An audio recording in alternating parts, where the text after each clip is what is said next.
It's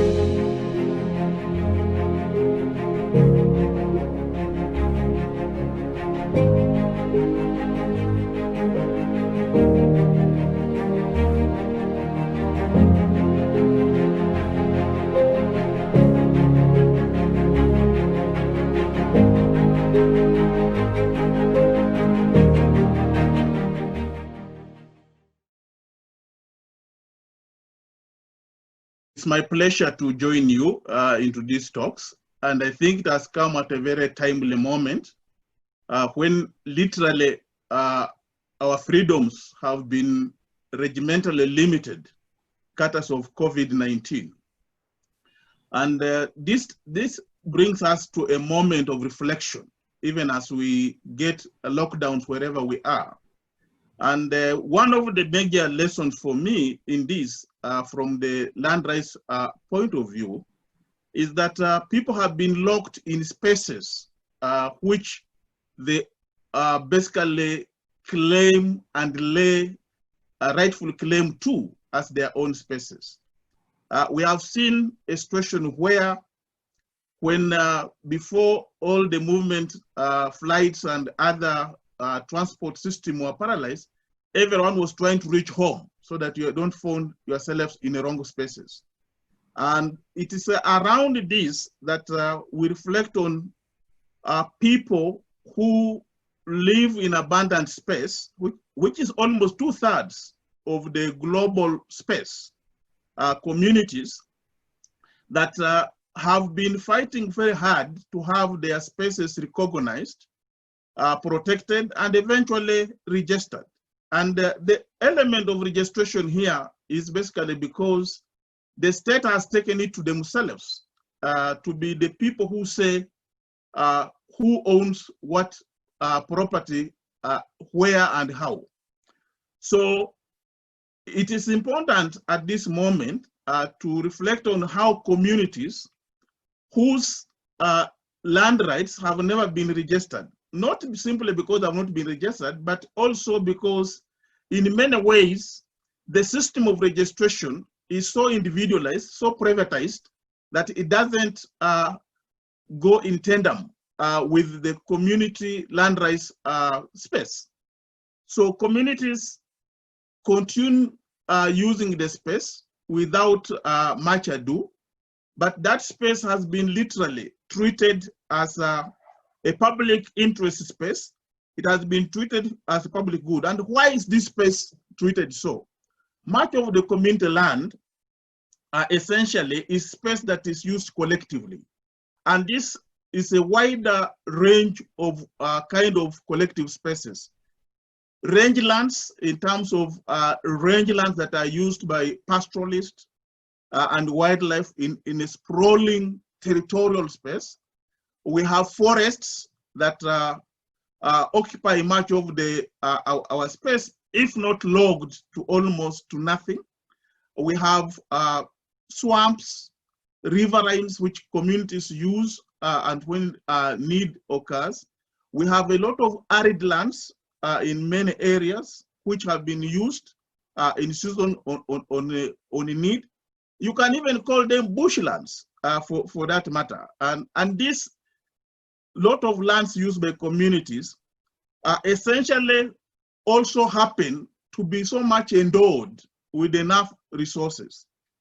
I think if God was creating the earth, if we go that direction, we could basically say he hid the treasure of the communities underneath them, and he kept much of that treasure in space above them.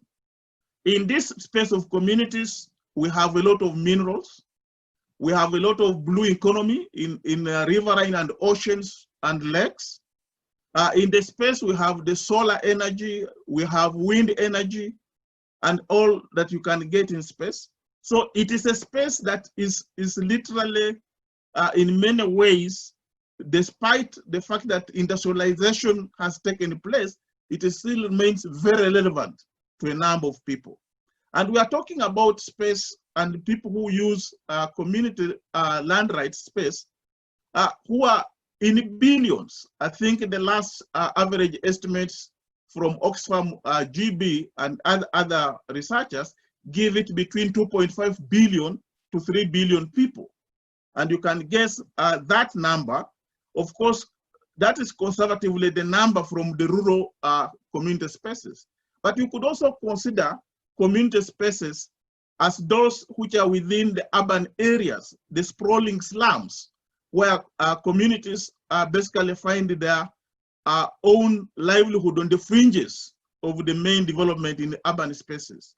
And therefore, we are basically saying that the people who live in these spaces, use these spaces, all that has been there to them has been the abnormal life, as it were. And now that we have had COVID and everybody is saying that there's a new normal after this, we cannot go the old normal, to the communities, in my view, they should be moving to their exact normal. And what will be that normal be? I think it is high time now that states stop the pretense of basically overloading the inefficient governance over community land rights space by allowing the communities themselves to manage their own space. In any case, the whole thing about management of space and its usage is about the element of controls. And my colleague from Sussex talked about the controls and how modernity has created elements of control. In my view, you think you are moving away from traditional, customary, communal elements to the privatized, individualistic arrangement of life. But the more we move, the more we have remained more to the community land rights space, and which seems to be the main space left with all the natural resources that we can depend on. Now, going forward, one would be focusing that even economies to recover, I think it would be foolhardy not to give credence and more focus on the community land rights space, because this is where a number of space that would be available, possibly for mega projects, which will include the infrastructural projects, which will include some of the industrial projects. It will be targeting community land rights space. And I think, in my view, the communities are longing for the time when the social distance, which we have learned out of the COVID, that we need to keep social distance. I think to the communities, over this period since lockdown started, I think it has taught them that everyone needs to keep distance away from community land rights. I think the more the distance is kept, the better for the communities. Because at the moment, all those who have been targeting community land over a number of land deals, natural resource investments, they have kept off. And the communities are now rethinking what kind of investments, if any, what kind of relationship are they going to negotiate with anybody in the future? Because they have seen it that all along they have been marginalized, but the marginalization of those in the community land rights space is actually to their own advantage, in the sense that right now they remain in places which are well endowed, places which have all what it takes to make life going. So we need to be live to the extent that any relationships that we have had with the community land rights space, in my view, has been by the default element of dispossession. And this has come in a very major way, that the communities are literally being dispossessed of every inch of their space, to the extent that they do not even have, in their own way, any means of planning for their future. And I think the resilience of the community to have outlived all these centuries of onslaught on the community land rights comes at a good time, that once we go through this COVID, I think the reassurance, the resilience and resilient way of living should be learned from the community land rights occupiers, because these are the people who have learned it the hard way. There are people who have hardened, they have picked up lessons of livelihoods that would go a long way. So what now requires is basically everybody is talking about how do we kickstart the economy.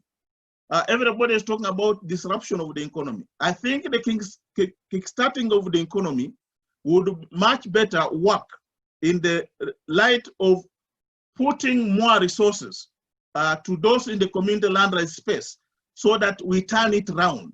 And that should be the focus of a number of states where we should be our focus. So I would want to basically conclude and allow a number of ample time for questions and a bit of engagement in this monologue I'm engaged in, to the extent that we have to learn that across the world globally, there are a number of people that live in circumstances that enjoy community land rights, who basically their sole demand will be security over the tenure, security of their resources, so that they make decisions that will make a difference. Policy choices must be made by communities going forward. We cannot have policies chosen for communities, policies that are in essence depriving communities of their resources, and yet the communities are expected to consent, they are expected to comply. That kind of compliance is no longer going to be visible. And I think in our generation, we have lived to see this COVID-19 teaching us lessons that it is not enough to depend on the charitable of others. It is better that you plan for yourself. And those in community land spaces, it is high time they plan for themselves.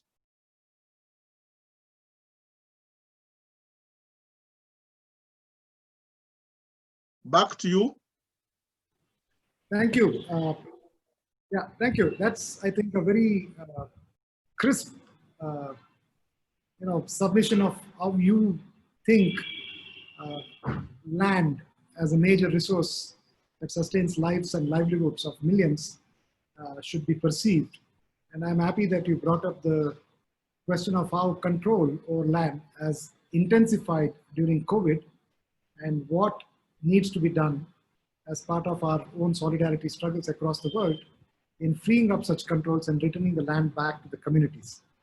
Now, may I ask you a question? I mean, of course, this snatching of land has happened through multiple processes, colonization in the post-colonial times because of the way in which governments, both in Kenya and India and elsewhere in the world, have held on to colonial laws and use colonial laws to further dispossess communities. And efforts to,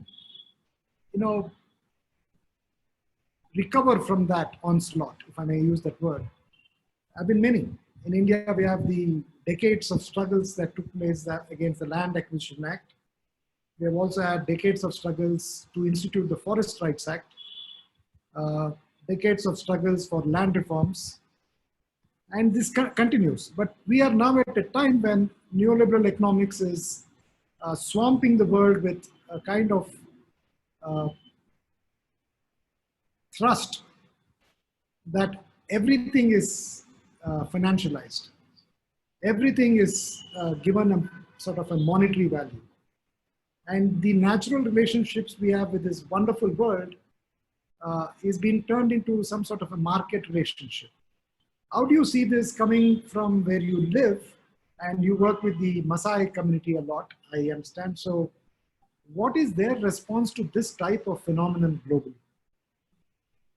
I think the global phenomena has been discussed. It has been about over 3 centuries discussing this. It's definitely started off with the dispossession of those peasants, quote unquote, in England and Britain, It went on through colonialism, as you have said, silently, through the Americas, through the Asia, Africa. And it has gone on for quite some time. And the question has been that in all this, we must remember that it has been on policies that were basically favoring the elite. And they were favoring the elite, notwithstanding that it was all dependent on the natural resources and the labor of the very people who have been producing the real value for which it has been exploited by others.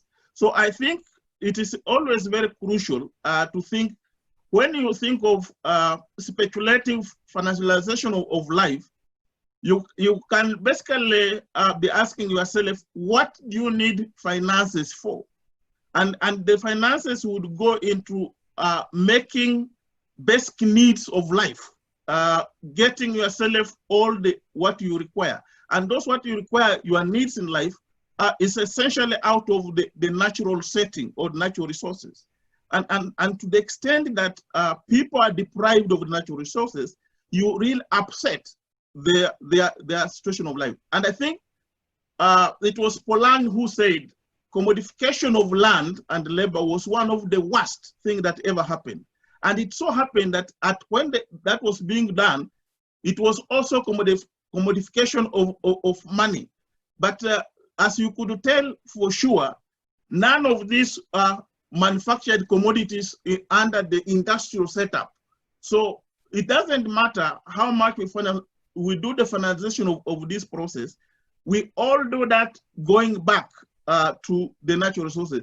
This is how you would explain the current wave of land grab. That while people had all their finances, when the financial crisis hit the globe, everybody ran to the land as the surest way to ensure that your funds will be sustainable, including even the finances which we keep for our own pensions. As very patient resources waiting for retirement were being plowed back into acquiring spaces by which you would make a difference in resources. So I think it's not by accident that even when you talk about financiation, the first standard of finances was gold. Gold is a natural resources.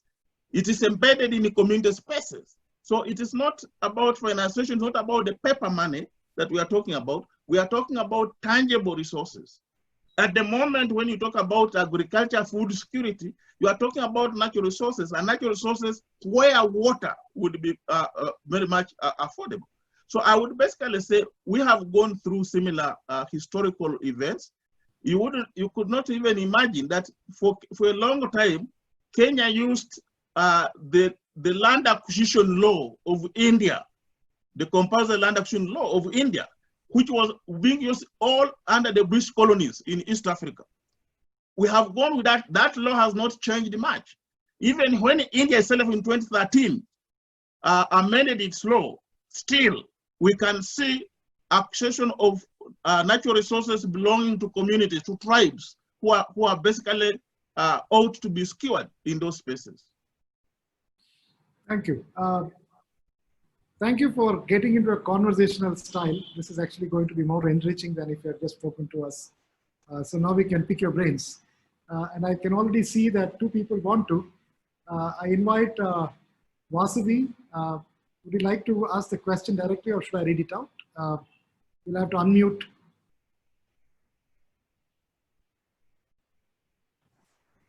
Can you read the question? I could read it, but if you'd like to. Yeah. So, yeah. Go ahead, Vasavi. Okay. Thank you, Mr. Lumumba. I enjoyed your talk, very insightful. I was just wondering whether one could go beyond looking at rights to land, because what we're seeing in India is people have rights to land, but it's the wrong kind of models that are being imposed on them that's causing more problems. And therefore, can there be challenges to this dominant capitalist model? Thank you. I think one of the things that we would like really to go beyond the rights and the interests of a land. But I think we must also come to understand that land and natural resources and basically resources that have a placing, and we enjoy rights of varied nature over the same spaces. And it can only be best demonstrated in the community land rights spaces how we enjoy some of these rights. We know that some of the resources are extracted from their very area, their area of origin to other places. But essentially, we are talking about rights that you would enjoy regardless of who owns the space. The rights you will enjoy periodically if need be, but which is basically a situation which basically then calls on the management of those rights as they were. And I think the question then would be, what models of governance do we have to manage the whole idea how we enjoy the rights over land and natural resources? And I think this takes us back to a lot of those debates where we're basically saying that is it really the interest within the era we live of neoliberalism that it is the markets that would govern and control how you access some of these rights, which in many ways, many people would say they are almost God-given in a sense of speaking. And I think that debate is on, and that debate of how the markets have been really highlighted over beyond even the state. Because even right now, when we're under COVID, you could see the states coming back to exercise their powers. But in there, the push is about the market push. And it's about the market push, even how we are unlocking the lockdowns, even before we can essentially say, what is it that we have done to improve the situation to warrant? Everybody is now like, we can now start opening. But when you open up, what has improved better than, more than it has been? So I think for me, when you are talking about the issue of rights, I think we will be challenging even the manner in which those rights are governed, and literally will be questioning the liberalization of enjoyment of rights, and who is this that is in charge.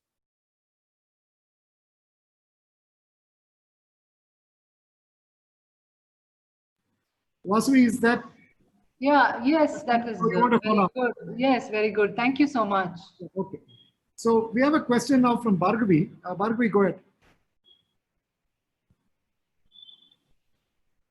Yeah, Odenda, that was a very beautiful, inspiring talk.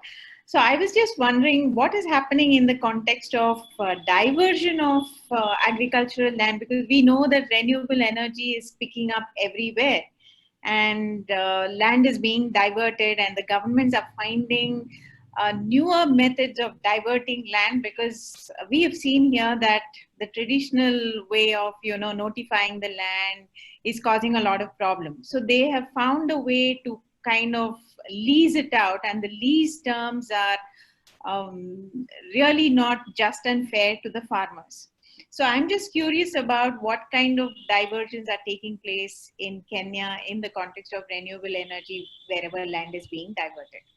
If you can throw some light on that. Yeah, I think like Kenya, like many states in Africa, I think we are going through very challenging moments. In Kenya, I would basically start with India. Let me start with India, then come to Kenya. When this acquisition of land, either for the special economic zones or for all manner of production has been taking place, one of the things we have seen is the revisitation of the land acquisition law, the compulsory clause, which is a constitutional clause.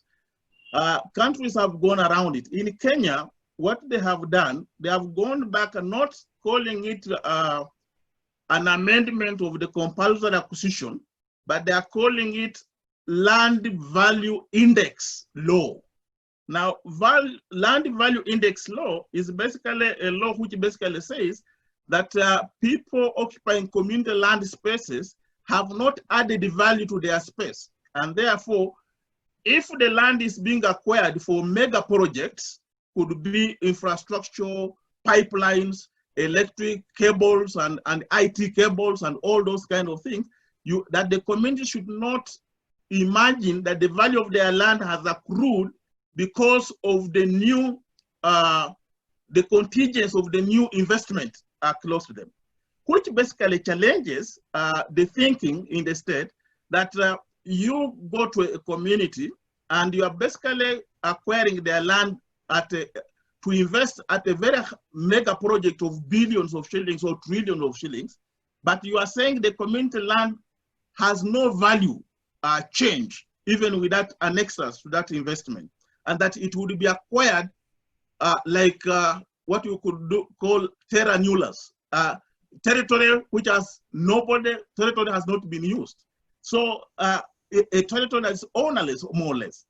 And they even went ahead to say that even if they have to compensate, it is not going to be fair, just, and prompt.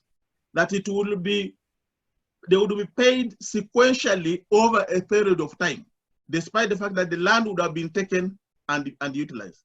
So there's a lot of maneuver around how to acquire land for especially large-scale based investments. And this seems to be going on in our African region, and East Africa in particular. Almost all countries are tinkering their land acquisition laws to allow that element. It is even more interesting, some countries are even changing their constitution to say that one of the public interest and the public purpose is the economic investment, so that the investor will be protected under the constitutional clauses that deal with public interest, common good, and public interest, even if nobody sees that public good. Thank you. Any follow-up, Bhargavi? Yeah. No. Okay. So I just have a follow-up to that. I think one of the ways in which thanks for detailing out the manner in which corporates and big finance are maneuvering around some of the restrictive clauses of the Land Acquisition Act. Not necessarily that the Land Acquisition Act itself was pro-public, but yes, there were some features which even those features are now being violated. But there is a tendency now to actually present the farmer as a partner, the landowner as a partner, and not necessarily a loser. And so there's a zing to it that, corporates say, look, we are actually, it's a win-win, and we're just leasing out the land for 28 years. After that, that goes back. Now, you and I would argue that, look, that land is degraded in 5 years. 28 years, it's completely wasted. So what's the point of even giving the land back? But you see here, there is no sense of dispossession. The sense of being a co-partner, but necessarily not with an equal financial gain. Now, do you see the same tendency happening across Africa? Because it's happening quite widely, particularly with solar parks across India. And considering that climate change is being used to promote solar, utility scale solar projects aggressively across India.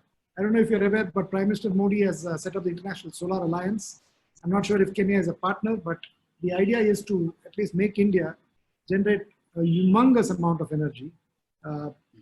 Currently, it's about 450 gigawatts of energy from solar. Right now, that's the kind of energy one needs to ask, do you really need so much energy? So do you see these type of patterns of dispossession, but really not calling it that? And the farmer is given a few pennies and, I think it is even more interesting. It started by the ease of doing business. All right. By the World Bank pushing that countries are ranked on ease of doing business. One of them was the ease of acquiring your land as one of the indicators that you are progressive. Now, the thing is that under company law, shareholders are partners to a business when they know what kind of shareholding they hold. I think you cannot go in where your land is not being given a financial value as part of the shareholding you have in the company, and you are told you are shareholding to the extent that instead of corporate social responsibility, quote unquote, they are calling it corporate social investment, that you wait to be doled out issues or basic needs. The state is foregoing public service, giving it to companies. So I think the idea is on, even within our own place, but I think we found it very negative after looking at it in a long way. It was not going to help the community. It was even coming at a time where the environmental safety, which means caring for the space, we are talking about degradation after the 90, 20 or whatever years of lease, the environment safeguards are being removed. So you are talking about ease of doing business, you remove environmental safeguards. So in essence, I think the communities seems to get a raw deal in this whole element. And what is very clear is that their land is targeted. Finally, I want to say, we have had a very interesting incident. In Kenya, as we are talking about of energy improvement, Kenya is turning out to be one of those countries now competing in production of green energy or clean energy. And we have now solar fields in community lands. We have wind energy generation places in community land. And those, the generation of that is taking space which pastoralists use for their animals. And within where the turbines are swinging in the wind, you cannot even graze, nor that you can do anything in there. So it is something which people have gone to court. The matter is in court. The first companies have ran away, another one has come in. And up to now, you could make a situation where you're asking yourself, to what end are we going to do this? That power is even being tapped in the communities, but it is being used in another location. So the partnership is really questionable.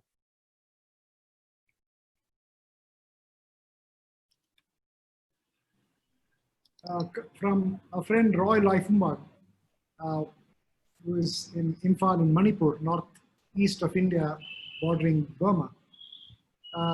And yeah, it says, indigenous and other marginalized groups have faced stiff challenges in exercising their land rights under the Community Land Act of 2016. An estimated 3.5 million people have been unable to register their communal lands, covering approximately 150,000 square miles, or 67% of Kenya's landmass. The government essentially owns the land still in the style of the feudal system of Europe historically. There is still lack of clarity between communal lands and indigenous and tribal lands and territories.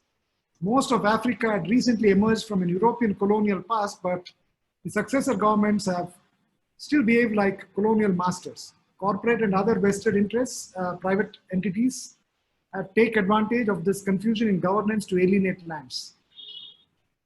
So you explain in great detail what the confusion is really. So Roy asks, what is the way or ways forward to overcome this obstacle and this kind of gross injustice? Roy, would you like to add anything to it?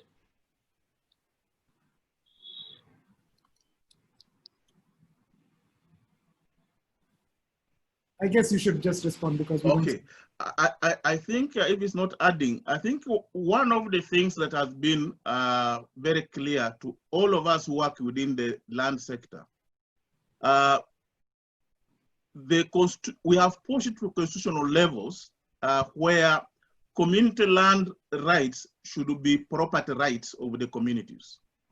And that if we think that sanctity of property is to the extent of the property rights that are privatized to individuals, I think the same element would go for privatizing the community land rights for the communities, not privatized for others.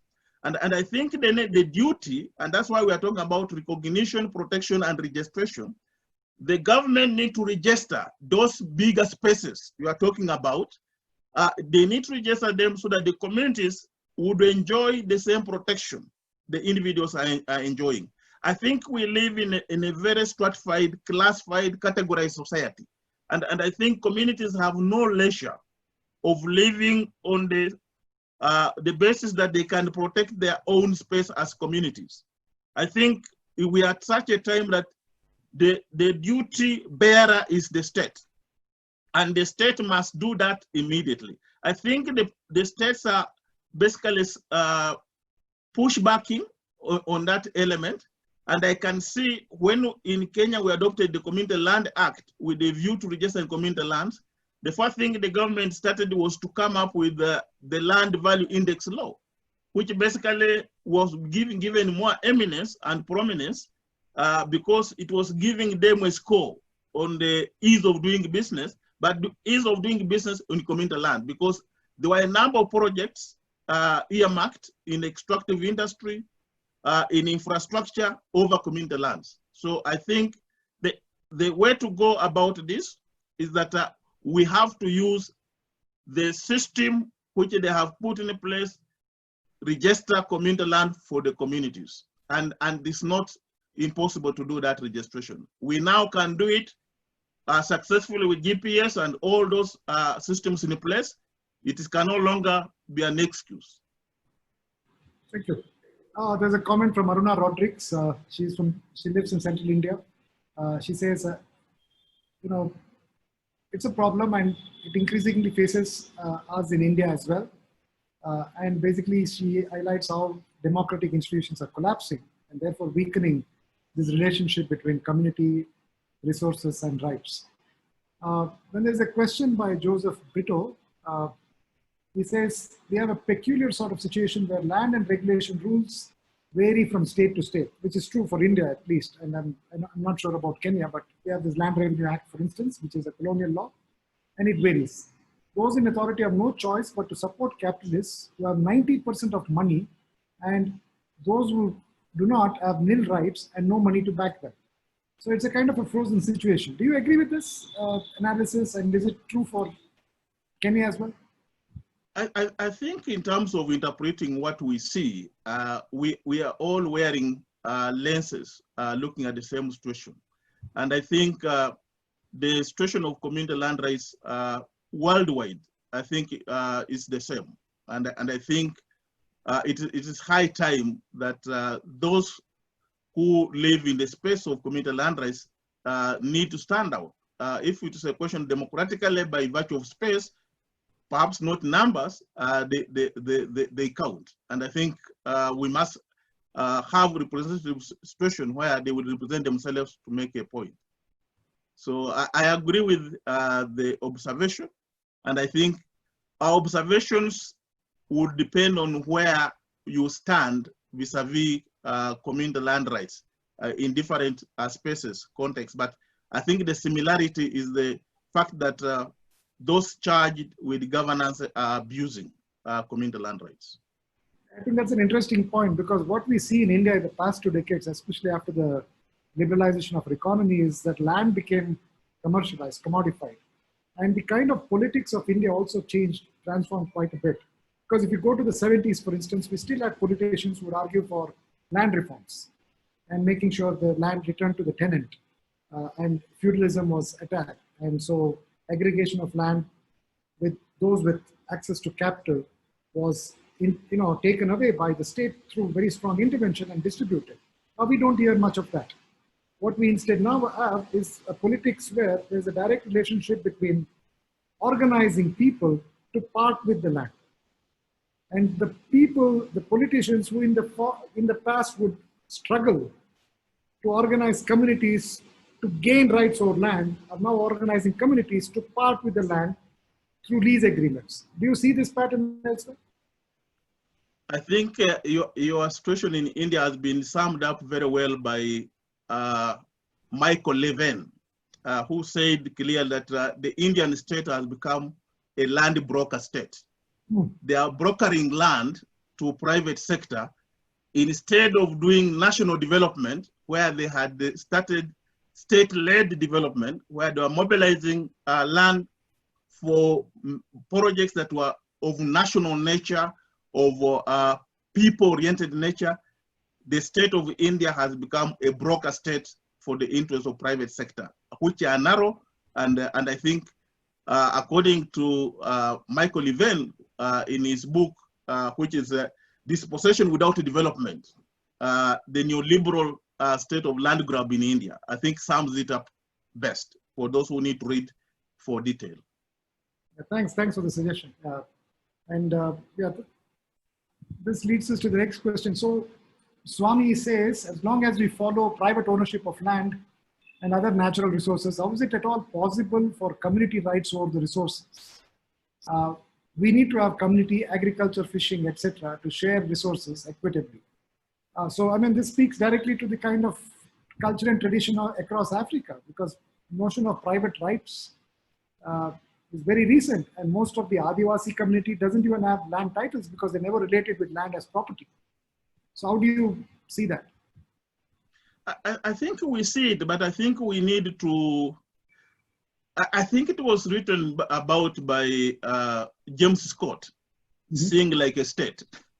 And I think it is high time we now start looking at this thing. It's globalization, yes, but I think we are looking at a situation.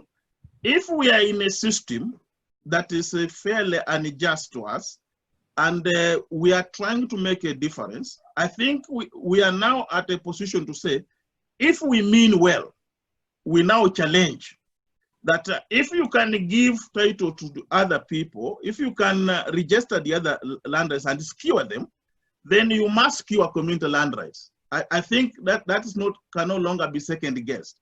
And I think the other element, you know, that communities lack input of state. I think the state is one of the biggest facilitator of development worldwide. But we don't see the resources going to the community, even when the resources within the community are generating so much to the GDPs of the countries. Because you can see, if we mine and the minerals are bringing all the resources, we are lumbering all the forests are bringing all the resources, water is bringing all resources. We started tapping energy. Dam valleys were in the rural community spaces. If all these were coming, what do we take back to community? I think it's high time we now say we need back the resources to go back also to communities, because we don't expect the communities to use their space big enough or to occupy their space big enough if the resources are not being injected back. I think we now see a situation where communities are being deprived of resources emanating from their midst. And I think this idea that we're a global village, where our village is the globe and the other people's villages are not, should stop. And I think that again requires we in the know who can interpret this to philosophize about this thing. We need our rationalization to be heard. Thanks. Swami has a follow-up, but I think he says that the urbanization, globalization process have made new generations move away from land and the cultural values associated with it. Do you feel it poses a new set of problems? I think the vision of any progress is cultural, and every cultural end has their vision. I think the problem with globalization is that it all started from the Western culture that is getting more globalized, and as if we have no cultures. I remember one time when I was doing human rights, when the Asian countries say that human rights are relative, and their relativity was basically to the Asian culture and the way of doing things.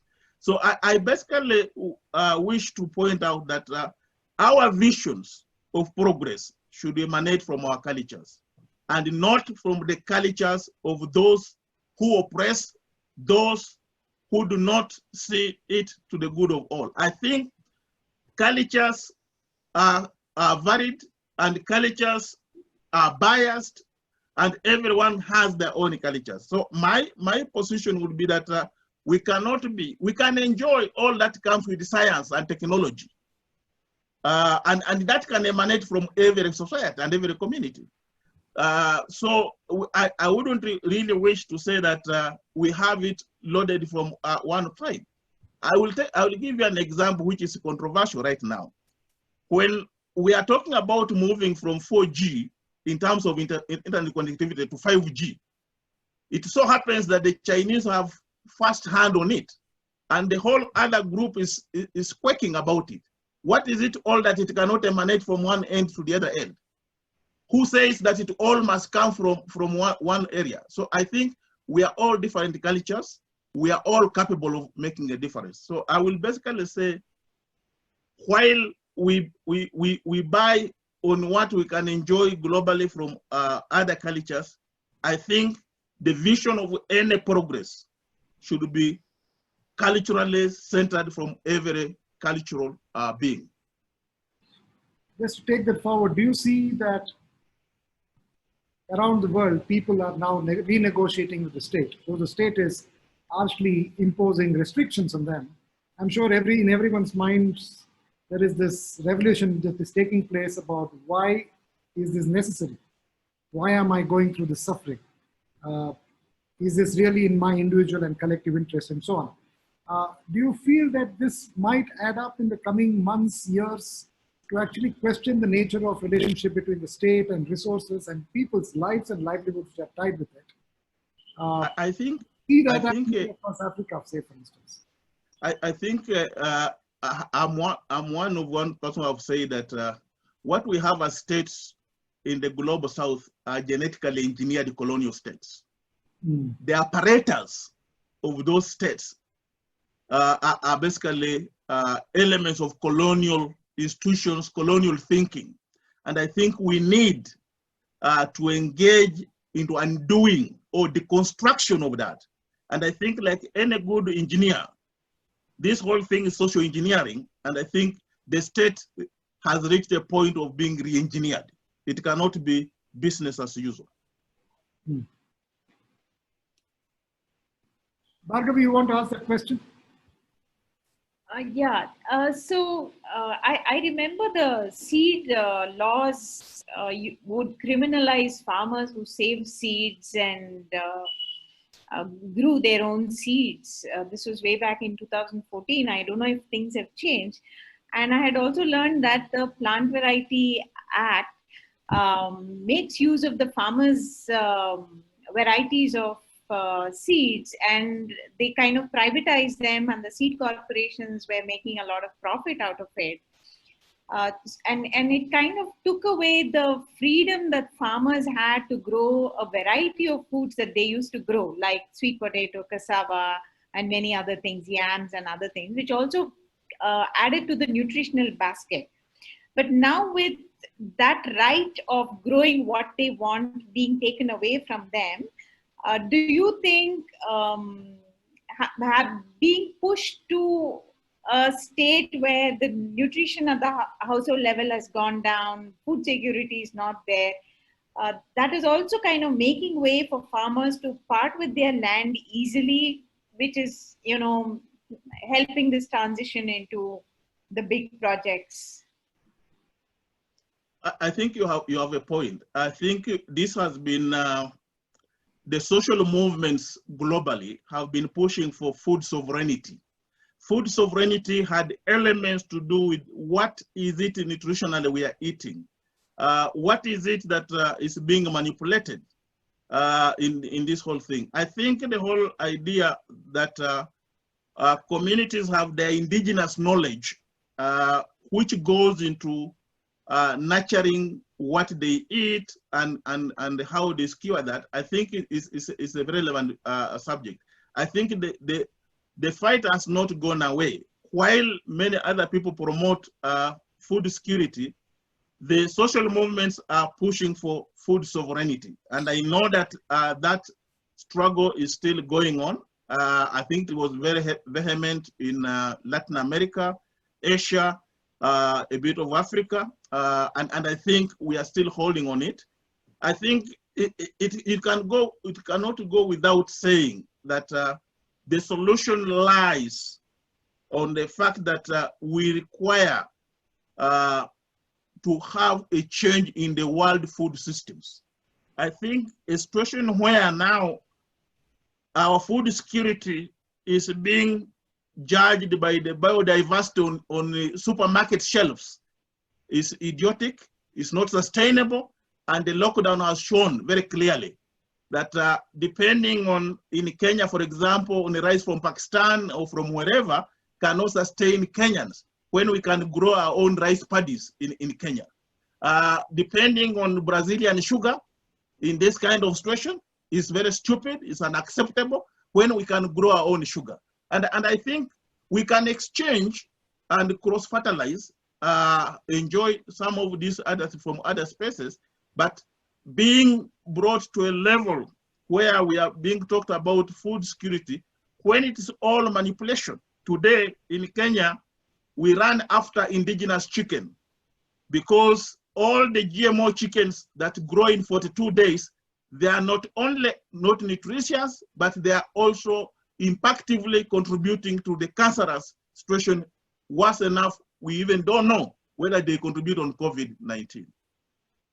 That's an interesting point you say that, because do you see this localization of food production and consumption becoming a very strong movement? Because COVID is not going to go away in a week or 10 days or 2 months. It's going to be here for a while. And people's patience with lockdown is going to wear out. Supply chains are affected. Global transnational corporations who control the supply chains are having it difficult to deliver. So you're right, the supermarket shelf is empty. It's empty in North America, it's empty across the world. And so what has replaced it is the street vendor bringing the produce of the farmer and saying, look, here's fresh vegetables, fresh meat, fresh grain. So do you see that this is a moment where farmers' movements and pastoralists should seize and basically say, come on, let's take over the food systems of the world? I think it is high time they do that. I can tell you one interesting thing with the lockdowns in Kenya. The middle class are now hawking food in their car boots in their estates. You go with a car boot with your pineapples, with the vegetables, and you market. So communities ought to be doing that. And I think it has come very clear that you can no longer depend on food packaged elsewhere. If they are locked down in meat chain in the US, California, wherever they produce much of it, and you have been expecting that on your market shelf, why can't you then deal with our local pastoralist livestock elements around us? So I think this has actually brought us sanity in a sense of speaking. It looks bad, but I think it is basically saying, let's go back to the basics. So yeah, let's go back to the basics. And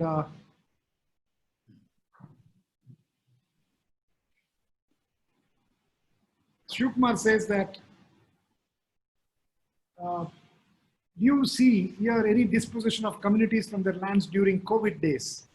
For example, I do hear such instances in Indonesia and Myanmar. Can you repeat that a bit? Using the COVID pandemic lockdown, dispossession of land is taking place. So is that happening in Kenya? It's happening in Myanmar. I think what has happened is in Kenya is basically we have suffered from evictions in urban areas, which has been done by the state. But to the extent that there has been lockdown, those who are moving around for land deals and acquisition, I think they can no longer move. And I think to some extent, you could say it's a reprieve to the communities.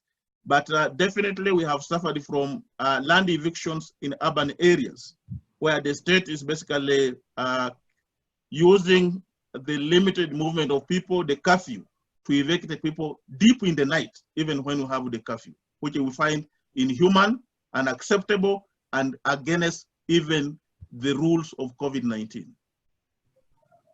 that note, do you see the kind of crisis we are seeing, the crisis which was created by shutting down the country with a 4-hour notice, millions of people walking home? Is this happening anywhere in Kenya or across Africa or elsewhere? I think it happened. When it started, actually, Uganda started by closing its border and stopping movements, and it was bad. I think it is happening all over. It has inconvenienced people. And I think it is now questioning even the arrangement of public transport in many ways. The dependence to the externalities. I think it is going back to people to understand what does subsistence and self-reliance mean to people.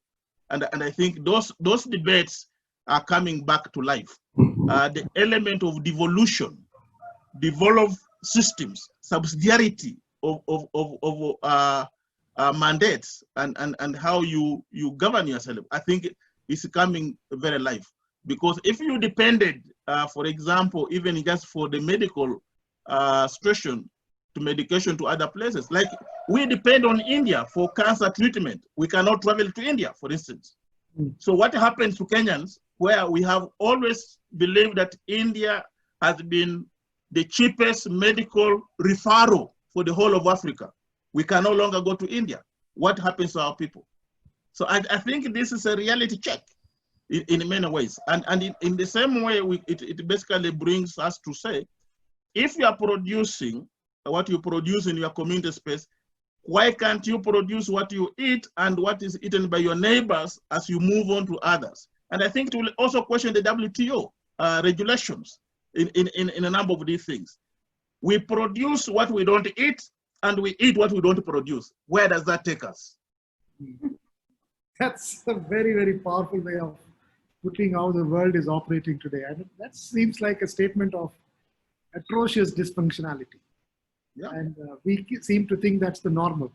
So I don't really know what is the normal anymore, because you seem to suggest that this COVID is actually pushing us to a much better way of appreciating the importance of what reliance and resilience means.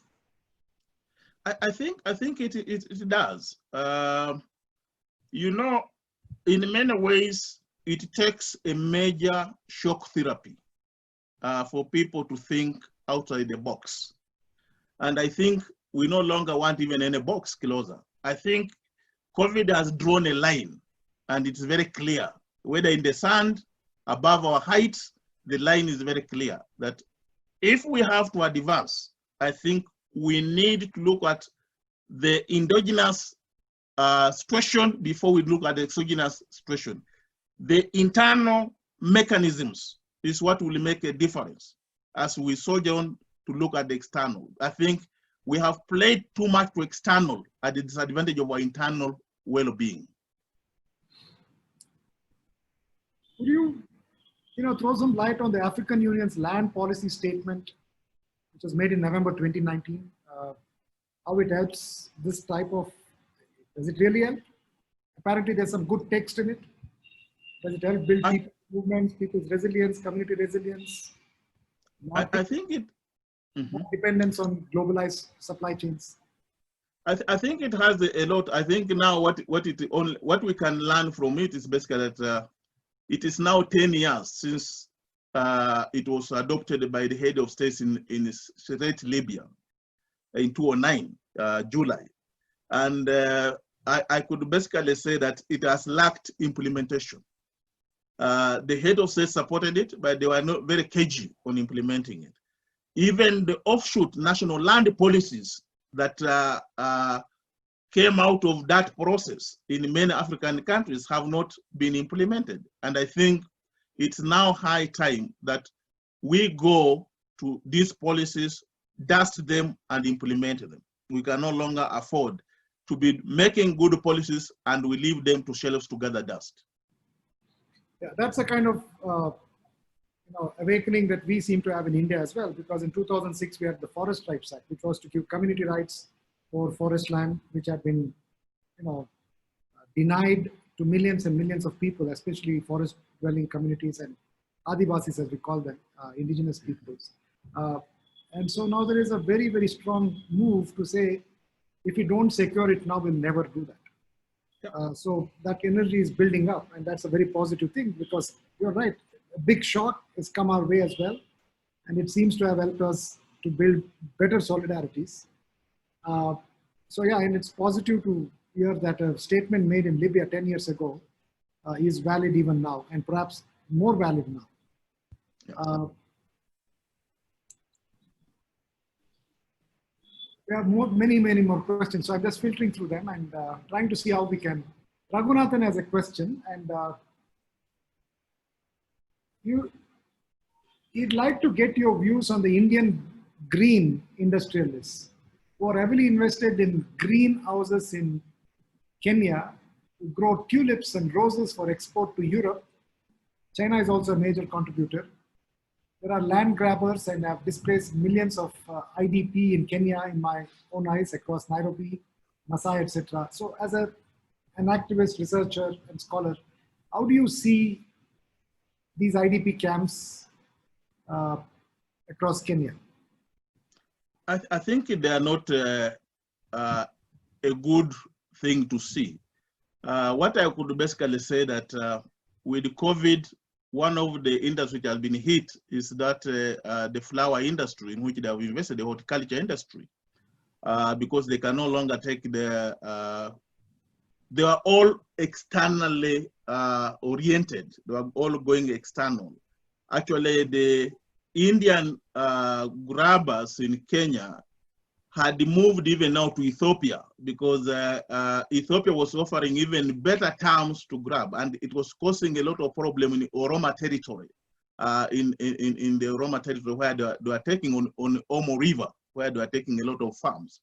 And I think my view is basically that we need to relook at all this. It's not about just India. I think there's a colleague of mine who wrote a book recently about reclaiming Africa, and they were basically stating that Africa started a policy of facing east, where basically we are talking about the India and China influence in land matters in Africa. But you know, that was overemphasized over and above the first dispossessors, which are basically from the Western countries. So we are not saying that any dispossession and the displacement of people is any good, whether it comes from China, India, but I think it has just compounded the situation in that it is not only about that, it's about even the older dispossession that is continuing. I think Kenya is one of the settler colonies which are going through dispossession, just like Zimbabwe, South Africa, Namibia, Mozambique, Algeria. But I think the current spread is even going to other places which never experienced it. And I think what we basically need collegiately as a global social movement is basically to come up and stand firm against any land dispossession as a way of development. I think it does not help us much. I think we are being pulled into the world economy from a subordinate position, and that does not help us to make a difference. It doesn't matter whether it is being done by Indian entrepreneurs, whether Chinese entrepreneurs, and I think it's also not a question of Indians as Indians. Indian communities as indigenous communities are not grabbing any land in Kenya. I think we need also to contextualize that and say it's a class of emerging land elites, agriculturalists and otherwise, from those countries that are on en route joining the earlier class of grabbers. So it's not about Indians as Indians or Chinese as Chinese, because the ordinary Chinese and Indians, they face the same land grab in their own spaces. So do you say that this is about money, too much of it, in the hands of some people? And like you said, during the economic collapse, they shifted money into land as a more durable asset. So you see that happening even now. It is. It is. It is. I think the whole idea of liberalization and the whole monetization, marketization that has taken place, I think we need to take that as a policy direction that favors a few. Is, I think, moving enriching a few people. We are not emphasizing development, we are emphasizing economic growth. Economic growth has never been all-embracing. Economic growth is basically a growth of wealth among the few who are basically further accumulating. I would even go further and say, just like David Harvey said, that we are now having accumulation by dispossession. So let me see if there are any new questions, but I have one. There is a question much more to do with information.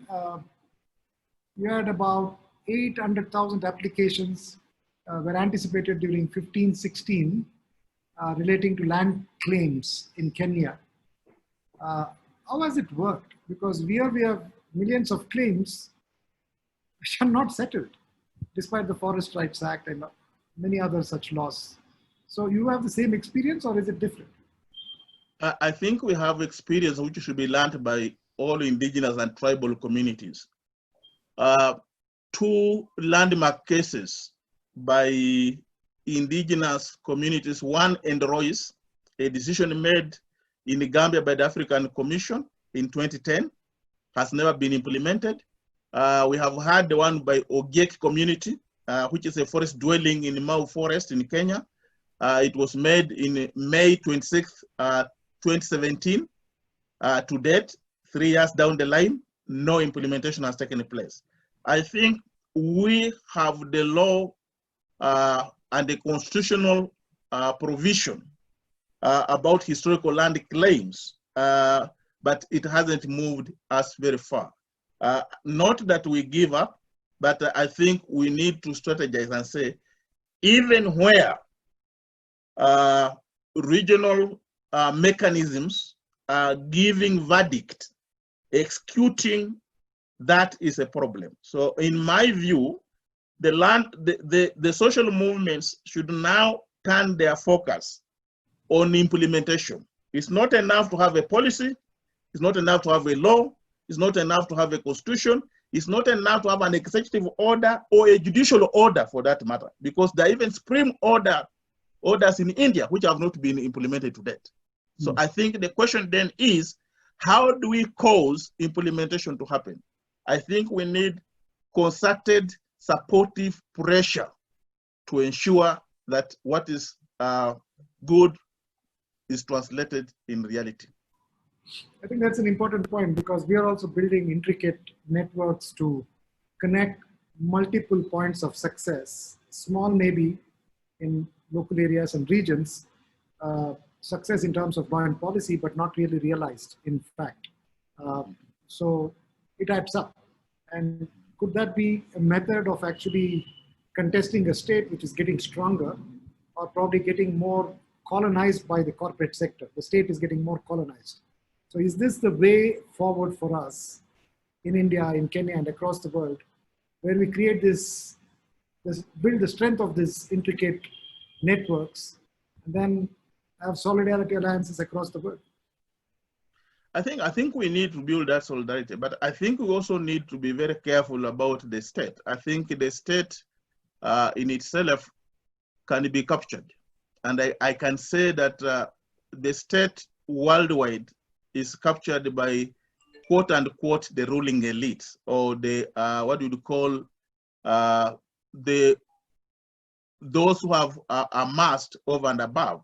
And I think it is now high time that the majority who face the pinch need to exercise their numbers. I think the manipulation of the downtrodden, if you would want to call them, I think is very unfortunate.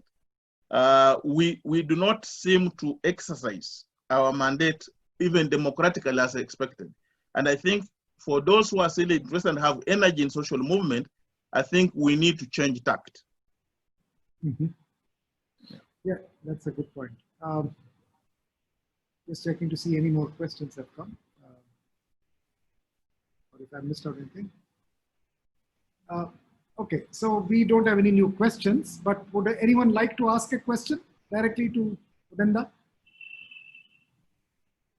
You can either do it by showing your hand or just starting to speak. Hi, Leo. Oh, hi, Suprabha. Welcome. Well, I'm curious to hear more about the vision that you were speaking about earlier, you know, to leave people alone to their own visions.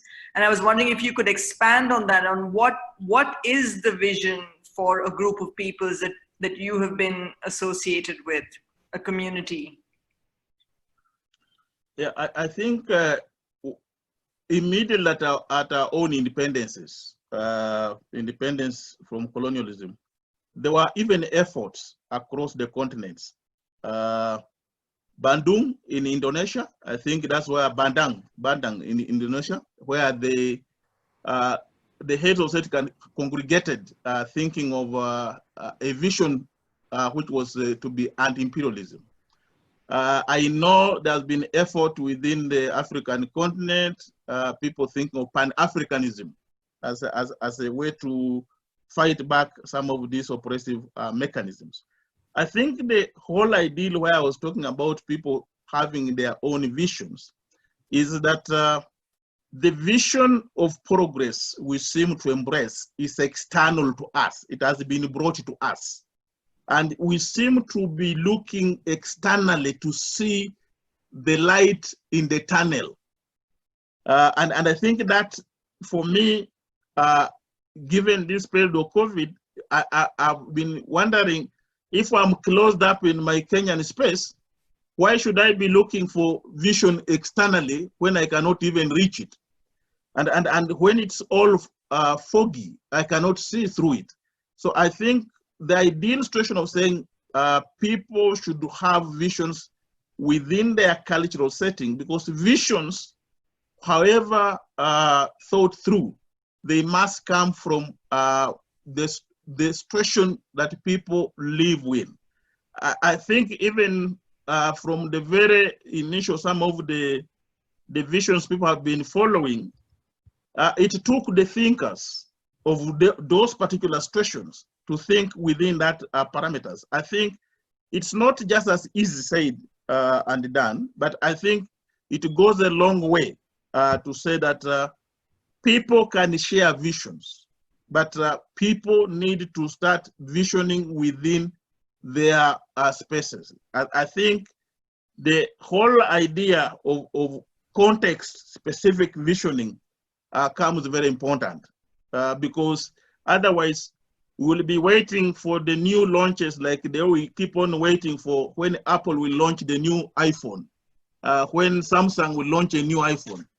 If you start thinking that way about which iPhone are we on, whether 11 now we're going to 12, or whether it's 12, or I think 12 has been delayed by COVID starting in China, where they have been manipulating all this.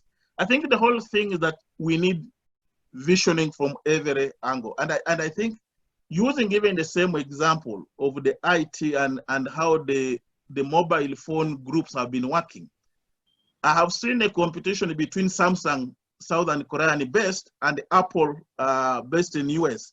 The competition has been kind of cutthroat, borrowing from each other, but all pretending to be visioning whatever they are from their own spaces. I think they have even sued each other for cheating on each other. But how would you tell who cheated on the other? You would go back to their culture of visioning. Was that within their visioning that they saw what they saw or not? So my position is that communities are capable. I know that people who face hunger in my own area, they think through how to avoid the next hunger best. People who face floods, droughts, they think better of their situation that way. I would even go further and say those who live in deserts, they have their vision how to survive in desert situation. Thank you. Can I ask you a question about the pastoralists? I mean, Kenya is a land, the paradise for pastoralists, especially the Maasais. So what's happening post-COVID? I mean, when the national borders were shut down, what happened to these herdsmen and herdspeople who would gather thousands of livestock and move across countries as if borders didn't exist before? How are they dealing with it? I think we have not heard of an episode yet of what has happened, but I can tell you for free that just like a wildlife doesn't require a passport to move across boundaries, pastoralists sometimes defy some of those elements. And I could also say that the least governed territories are some of those pastoralist territories. In Kenya, we call them porous borders. Borders over which you would want to control, but people can pass anywhere and move across the places. So I haven't yet heard of major incidents, but I would imagine that the pastoralists on the borders with the Kenya, Sudan, Kenya, Uganda, Kenya, Somali, Kenya, Tanzania would seamlessly move with their herd in a situation of need, regardless of the border. And I think they're even more encouraged by some of our wildlife. I don't know whether anybody will stop our wildlife to cross those borders. We have had the wild beasts that defy the governments of Kenya and Tanzania and cross when they want, because the wild beasts happen to have their maternity wing in Kenya, but they go to in Tanzania. Our flamingos go to hatch their eggs and lay their eggs in neutron in Tanzania, but they survive on Lake Nakuru. That is a bigger phenomena that we need to learn from, and which defies simplistic borders that are between us. So what would you say to Trump, for instance, who wants to build walls all over, and we are also doing it now in India? I think I would encourage them to continue building the walls, but if human beings are building the walls, others will build tunnels below the walls. I think they will defy them. Of course, yeah. So we have it in us as free-spirited people to find ways around walls or over walls. That's the way, So that brings up a very interesting question. What do you see is the role of the United Nations in all of this? Particularly the WHO has been not very, clear, and also some would say even suspect in the way in which it has communicated. How does it play out in Kenya, and how do their messages play out? I mean, we have the United Nations Environment Program headquarters in Nairobi. So what have they done to? I think we do, and our Kenyan comrade has been appointed as one of the vice members on the board of World Health Organization during this COVID period. I think we respect it for the time being. I think the core about some of these UN bodies is basically whenever the veto powers, the 5 veto powers, lose hold on any of those agencies, they feel very uncomfortable. I don't see why America will be very uncomfortable about the WHO and is not worried about the World Bank operations, either IMF operations. So I'm personally skeptical about what the whole fight is. I could basically say it's a Cold War between America and China, and WHO happens to be caught up in the middle of that. And what about the United Nations Environment Program? How are they doing? What is UNEP? What is UNEP doing? UNEP is basically just there. I think the offices are there, but of course, without movement, we don't hear much. But it is operational in Kenya. I think they are all doing their Zoom worldwide. Just like us, huh? Yeah. So yes, but we are doing Zoom to build solidarities and. I think the question is, IT gives advantage both ways. True. For those who are in that class, they are doing their kind of Zoom, and we should do ours much better. I think so. That's a great way to put it. So I don't see any more questions. Anyone has any comments? Would you like to say hello to our good friend from across the ocean? Okay, so that's a lot of your time you have given us. Thank you very, very, very much. And thanks too for drawing me in, and let this spirit continue. I have always liked the energy of Indians for your great walks and marches. So this time round, you have taken us through the Zoom. Let's Zoom the worldwide. We will, and we will Zoom together to build a better world. Pleasure. Some compliments to you. Very engaging discussion this evening. Thanks, Mr. Lumumba. Interesting example of wilderness. I think we should follow the wildebeest. Without visas and passports, hopefully we'll survive. Great session, powerful words and energy, and thank you overall. So brilliant, and I think you really did it. As I felt like we're sitting around a tree and talking. Yeah, pleasure. Huh? You have given me energy for your time. I know it's your evening and you have spared it. I know you are missing to go for your dinner, but proceed and enjoy. You have earned it. Thank you. Thank you. Pleasure. We just had a thunderstorm and probably a cloudburst. You probably heard a huge. Wow. Yeah, that means that going home is going to take a while because I know. Very flooded. I know. Just okay, like pleasure. Pleasure. Okay, but thank you again. And I just want to remind our friends from around the world. We have people who joined us from Europe, Africa, and of course all over India. I thank you for joining us today. In fact, I also want to invite you, if possible, if you go to the website esgindia.org, we have a very interesting conversation with Derek Jensen and Vandana Shah tomorrow, India time, 10 a.m. Please invite your friends from across Africa to join that conversation. Pleasure. Suprabha, who you just heard, she asked you a question, will be co-hosting it. Okay. That will be tomorrow. But we'll also I will share. Yeah, please. Yeah, and I'll send you that. The next talk will be, of course, next Friday. It will be by an old friend. You probably know her as well, and many of our friends here would know. She's the executive director of the Third World Network. She's Chio King. And so I invite you to join us again next week, same time, Friday. And please spread the word around. Thank you so much, Odenda. Thanks too. We'll meet soon. Okay. Tea or coffee or a drink together. Pleasure. Thank you. Thanks.